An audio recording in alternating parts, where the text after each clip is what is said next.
Okay, so in the third and final for now, um, third person controller tutorial, we are going to add gravity and jumping. So just to talk about how this is going to work, sorry about that. Here is our player. So right now we're taking player input and we're moving the character left and right, forward and back, right? Okay, so now we need to think about moving the character up with a jump and moving the character down with gravity. So gravity, or moving the character down, needs to happen um, every frame, right? It needs to happen all the time. Gravity doesn't get turned off unless you want to turn it off. But in order for the character to always be moving down, we need to always be moving the character in the downward direction. So the y value um, is pretty much always going to be some sort of negative number. Okay, so that's just how gravity works. Always pulls down. The jump value is only going to happen. So first of all, we need to make sure the player is on the ground, right? So if the player is on the ground, uh, they can jump. And then what makes the player jump? Well, what makes the character jump? When the player presses the spacebar. We're going to use the spacebar for now. So when the player presses the spacebar, and if the character's on the jump is on the ground, we're going to jump. Okay. So the way we're going to do that is with some if statements and a new value for our vertical movement. Um, so the way we're going to do this is let's go to Unity. So I want to open up my third person controller script. And what do we need to do first? Well, first we need to add gravity. So what we're going to do is we're going to create a new float called vertical motion. And that's a little confusing because our vertical axis is also vertical, but just remember that vertical is it's up and down on the arrows, but it's actually forward and backward in our character motion. So vertical motion is going to be the stored value for um, the character's gravity and jump forces. Okay? Um, and let's just assign that to 0 at the start. So what we want to do is before, so down here, um, uh, before we pass movement direction to control and move, and this is tell the character controller to move the player character.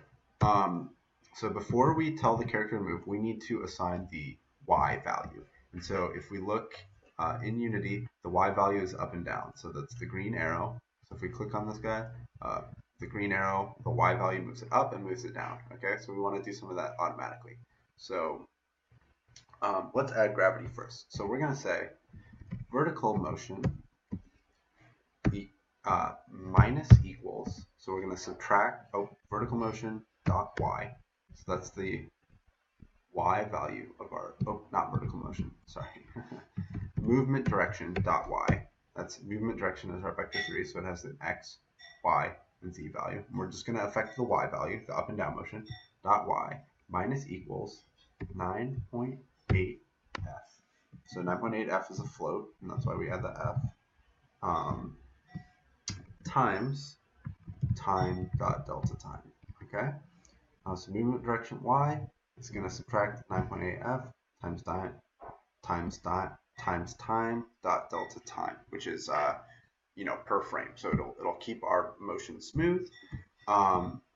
Also, let's add a public float up here.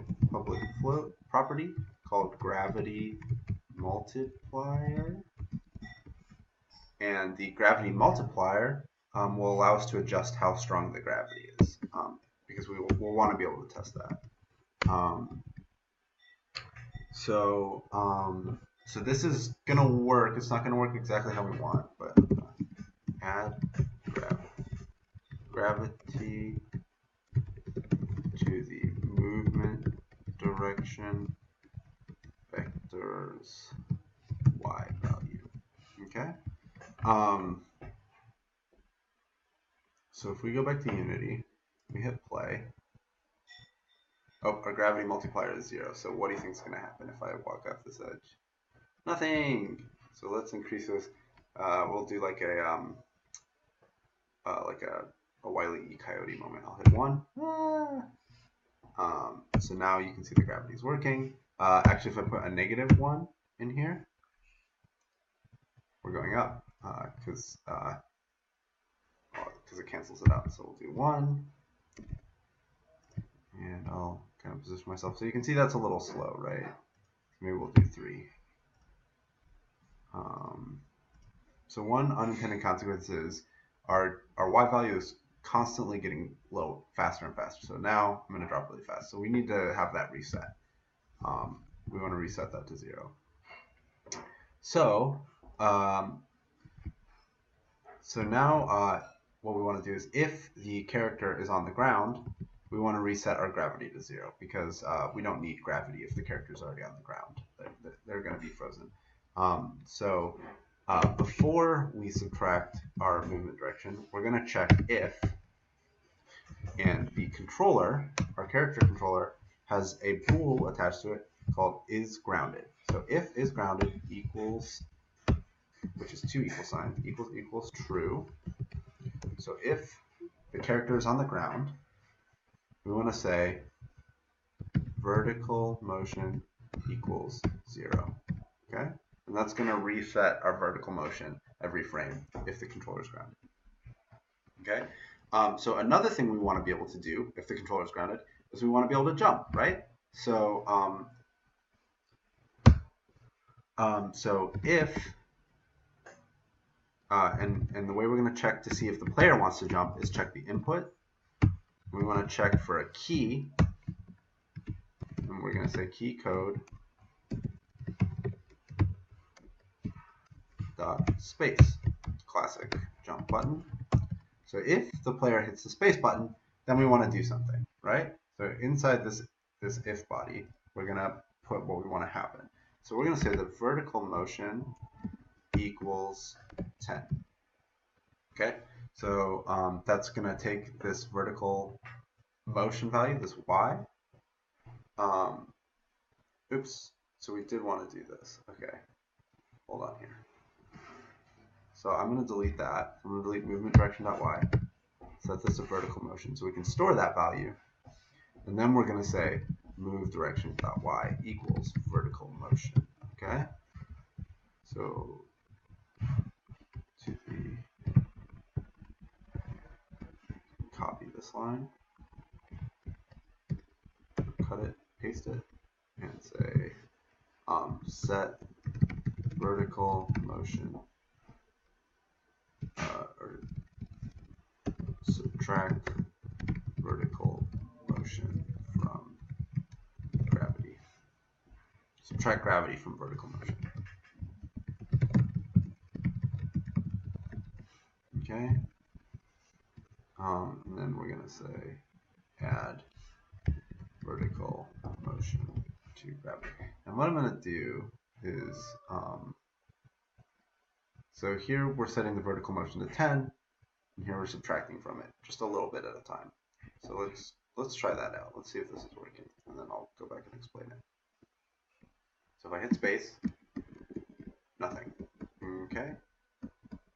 Interesting. So let's check why that would be.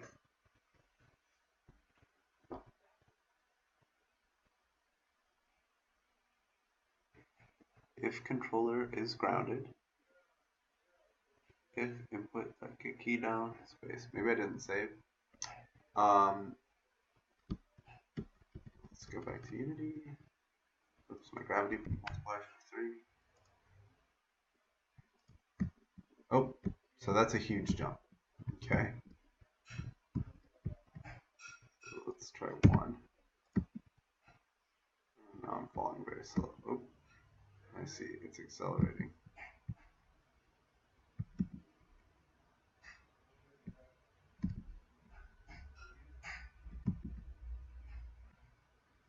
Okay, so that's a really big jump, right?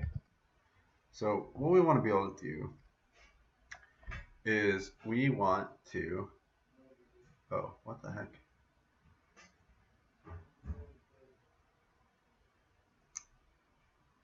Where, oh, let's move this whole line. And I can do Control X to cut it. Move this line down here. So that's why our movements are just kind of freaking out. We want to be able to edit our jump like we can with our gravity and our walk. So let's add a public float jump strength. Oops. Strength.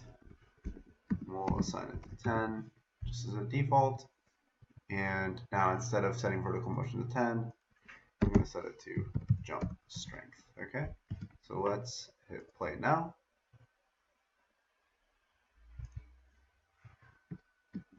So now we're getting a little tiny jump there. So maybe 20. That's better. That feels good. Ooh.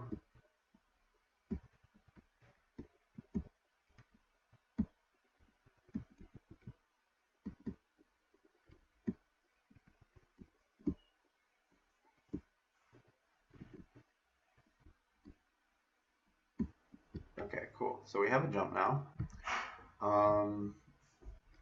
And I think that's about it for our character controller.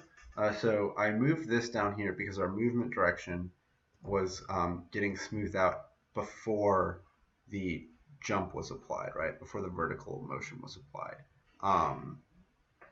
So I just wanted to have that happen after our vertical motion got set to our movement direction. So let me check to make sure this is all we needed to do. Great. So this is going to be our base character controller here. I'll have this script available. My mouse is being weird.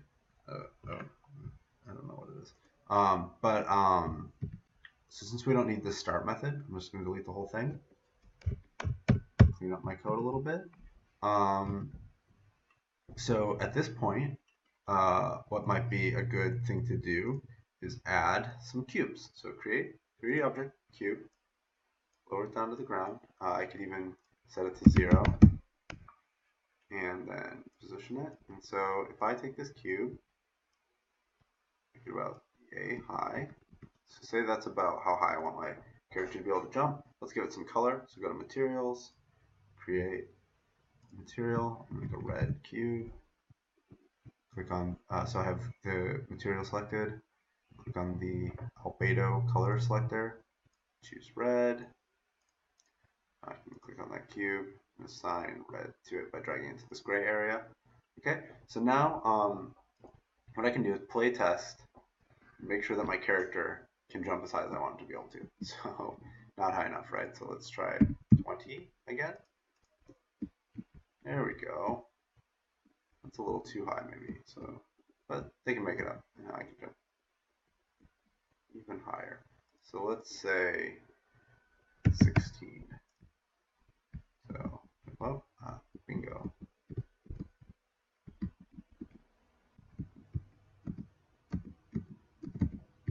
Great. That feels good. That feels about the height I want. So now when I hit play, it's going to reset to 10. So now I need to change it to 16 again to save that. Control S or File, Save Scene. And there is our third-person controller. So why don't you give them some more platforms and try them out. Oh, gotta hide behind stuff. Yeah. Oh, just a quick end of the tutorial tip. If you click on an object here and you hold Control and press D, it'll duplicate it and leave it in the exact same spot. So if I switch to positioning, I can move it over, and I have 2 and move it up about that high.